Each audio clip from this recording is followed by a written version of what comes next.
Please welcome the panel on the intersection of investment, art, and cultural impact. A conversation with Babyface and Sherrese Clarke. Moderated by host of Weekend Edition Sunday at NPR News, Ayesha Rascoe.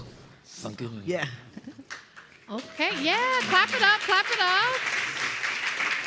Yes, so you guys, you got the right one because we got Babyface. So Yeah. I would have been, listen, okay? Not only do I listen to Whip Appeal all the time, I also listen to all the music that you produce. I was that 8-year-old running around singing Tony Braxton, You Mean the World to Me, Yeah. with at full force. So this is an honor. And then to be here with Sherrese Clarke and all the amazing work that she does, y'all in the right place. Y'all in the right place. So I'm going to jump right into it. And I want to start with Babyface. And he said it was okay for me to call him that. So that's what I'm going to call him. Everyone is familiar with your artistry, right? And you are a trend-setting visionary, and that's an understatement. But I want to ask you, as a businessman, what has been your biggest lesson about commerce and investing? And how do you balance the art and the business? I think I'm from Indianapolis, Indiana, and being from there, I think every black kid, when you're from there, when you start to make it, you want to hold on to whatever you make. And it's like one of those things where I kind of move slow at things. I was never a risk taker, so to say. Like to just move slow and steady, and that was kind of the biggest thing that for me in any business that I would do. I would never really kind of take chances. I would always be that guy, like, oh, I don't know if I want to trust that. I wouldn't necessarily take risk, and I think that's it's been the same in my career. I didn't necessarily take risk. I just kind of just did what felt right. And even though everybody else might not have been doing it at the time, I just stayed to what I knew. And that seemed to work out for me. And I think it's the difference in personalities in business in terms of how some people are go-getters and they go after it, and that might work for them. But you kind of have to know who you are as a person in terms of what makes sense for you. And I think that's worked out for me over the years. Yeah. I would say so. I would definitely say so. Sherrese, you are over HarbourView, and you guys recently acquired T-Pain's catalog. Tell me, as someone who is in this business of acquiring or investing in culture, what makes an artist or a catalog or some content attractive to you? Yeah, absolutely. I think for me, what we're looking for as we build one of the largest canons of global culture, we're looking for resonance, we're looking for artist engagement, we're looking for things that really move culture and move narrative globally.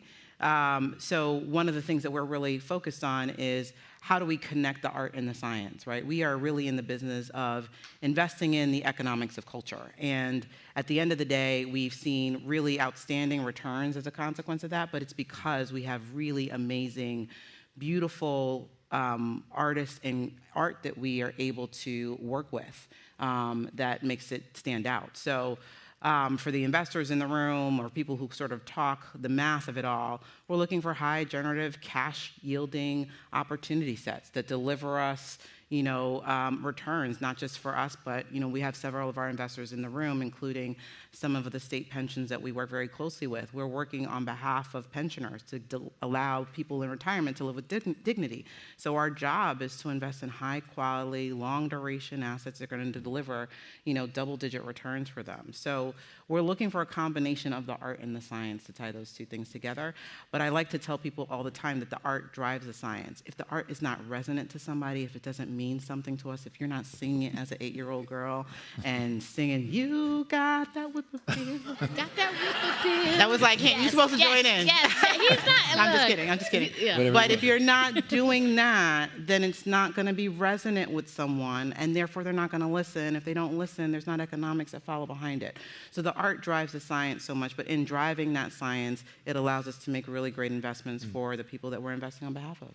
Well, I mean, I think that's amazing because most people aren't going to be thinking about their pension funds being helped by like T-Pain buy you a drink. You know what I'm Yes. saying? Even though we're singing it. Do you think, like, because media is so stratified, and I'm in the media business, and we are still, you know, I'm in the reporting part, and they still trying to figure out how to make money this way. Yeah. But when you have social media, when you have streaming, when you have gaming, how do you make the money from all of this stratification? Like, do you need your music to be on Fortnite? Does Babyface, do you need to be on Fortnite? You know, like, how do you do that? Well, I'd love to hear your thoughts, Kenny, on this, but ultimately, what we believe that content is queen. That means that the IP itself has to be, again, resonant. Once it's resonant, every single place that you hear music, every single place that you see, you know, things that you've watched, maybe, you know, whatever your favorite legacy film or television show is, it is an intersection of economics that's happening at that point in time. It has to be protected. There are copyright protection laws. But as it's protected, then yes, this is places of revenue. And so I like to be as attached to the work as possible, because then then when we show up in these other places, it's really great revenue opportunities too. Yeah, I think that, you know, initially streaming was kind of a very scary thing for artists, and because you know you don't make as much, but at the same time, it's what a lot of kids do, and a lot of kids listen to it, and even for me to even be known to some of those kids, I mean.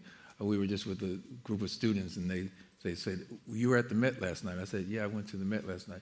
They said, "Yeah, I saw you with Kai Cenat." So, yes, Kai. now that seems unimportant to some, but actually it's very important. And the reality is that once they know you, then they know your music, then your music is able to live on. Because the reality is that without those streaming services, a lot of people we used to live just by radio. And whatever radio told us to listen to, that's what was hot.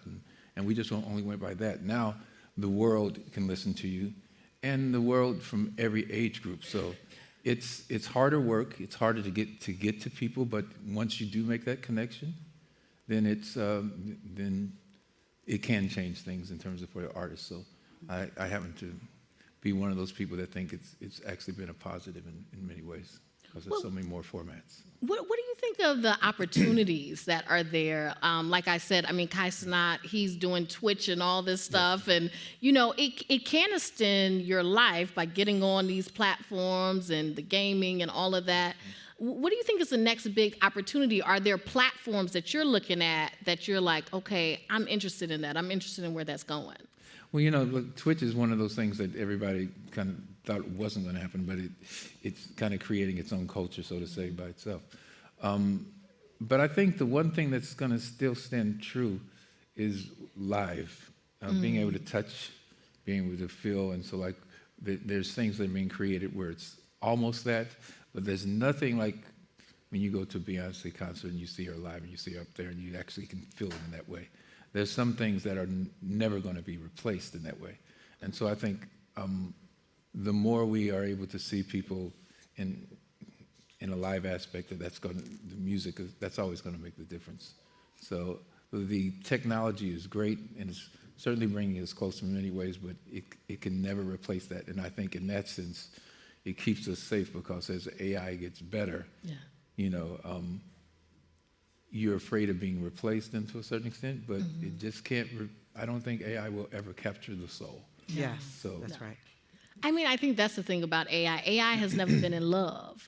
AI has never had a broken heart. So when you listening to your songs, you're hearing something that touch you in a way that I'm like, AI doesn't know about that. AI doesn't know that. I mean, I think the one thing that's neat about creative businesses that give us and give those businesses a little bit of a firewall with respect to new technologies, new platforms, et cetera, is exactly what you just spoke about, exactly what Kenny just spoke about too, is that so much of creativity, so much of storytelling, whether it's in music or it's in screenwriting or it's on, so much of it is soul.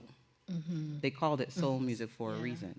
So much of it is connected in that last mile of the human experience. And that last mile of the human experience, it changes, it iterates day by day, right? The way that we talk to each other yesterday is different than the way we'll talk to each other tomorrow. And only a human being, I think, can really connect that last dot. I do think that these technologies are wonderful in the way that they enable us. They enable us to do really great things faster, a little bit more efficiently. We think about, you probably can speak about this better than I can, how you make music today, the equipment that you use today, that producers and engineers, et cetera, use today is so different than the technology that they used before, but it allowed them to make music more efficiently. But it doesn't change the fact that it has to lean on somebody's broken heart. It has to lean on somebody's lived experience. It has to lean on something that is connected to our humanity in order to draw us all in order for it to be resonant and for audiences to pay attention. You know, back in 2021, Sherrese, you told the New York Times, we want to invest differently, not colored by preconceived notions. And just because something is in the R&B sector or in the Latin sector, we don't believe that it should have a discount. What did you mean by that? Well, listen, I mean, I think, you know, to overstate the obvious, I'm a Black woman. So by definition, I understand that sometimes people don't always see and understand our culture, our music, et cetera, as being mainstream culture. I mean, it's hard to deny when you have a Met Gala that's raised more money than it's ever done before, when you have people and creatives like Ryan Coogler and Michael B. Jordan delivering kind of one of the highest box office ever. But sometimes people who don't experience our culture directly think that this is something that's small. It thinks that it lives in a fairly narrow lane. So for me, as an investor, I'm a fundamentalist. I grew up on Wall Street. I majored in finance at Georgetown University. I have a business school degree from a top MBA program. You know, I'm a fundamentalist. I'm a math person. I'm a debits and credits. I'm a IRR kind of driven person. And for me, when we launched our business, we decided to center it on the quantitative math. And I knew that in centering it on the quantitative math, because of how much the denominator of the world is actually ship-shaped by billions of people around the world, and not only the 300 million people that live here in this continental United States, that by following the math, it would follow me, it would lead me to different paths. And when I did, lots of things started showing up. If you look on, Illuminate does a report every single year, and hip-hop continues to dominate as one of the largest market share. Hip-hop and R&B dominates as one of the largest market shares in streaming globally. If you then continue to follow the math, you know, globally, one of the fastest growing populations is the Latinx population globally, and they're one of the most underpenetrated from a streaming perspective. If you continue to follow the math, then you also see that there's actually not a lot of new frontline heavy metal bands that are created, but their audiences are super sticky, so they very much so listen to legacy heavy metal acts. So my job in delivering pensioners a really strong return is to follow the math. As I follow the math, it leads me to really great outcomes.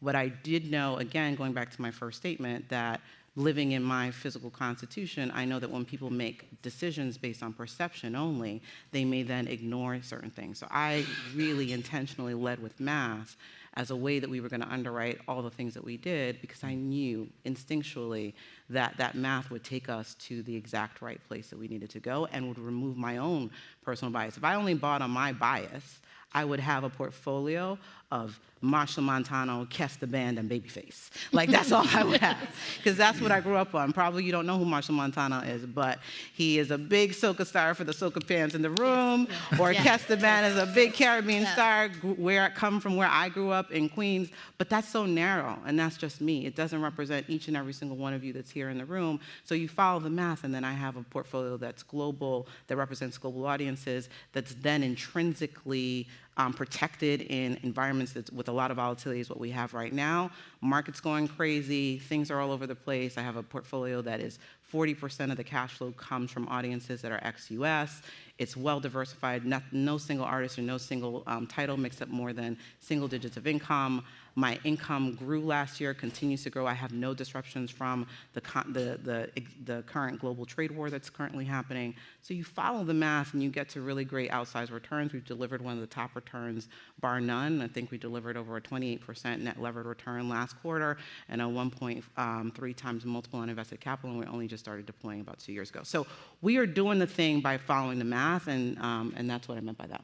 And well, it seems like what you're saying is that investing in these diverse voices, investing in diverse content, it's not about being nice. It's not about, oh, well, I just want to be a good person. Yeah. It's about, these are markets that have been under tapped, that they are open because sometimes they've been ignored. Do you think that's the case? I think ultimately, yes. But what I'm saying also is that, like, a lot of times, as any investor, if you're investing from your personal lived experience, your personal lived experience by definition is narrow. Limited. Yes. Yeah. Your individual experience is definitionally narrow, and so that's not my job. My job is to deliver the best return, and so I have to open up the aperture. And how do I find a way to open up the aperture?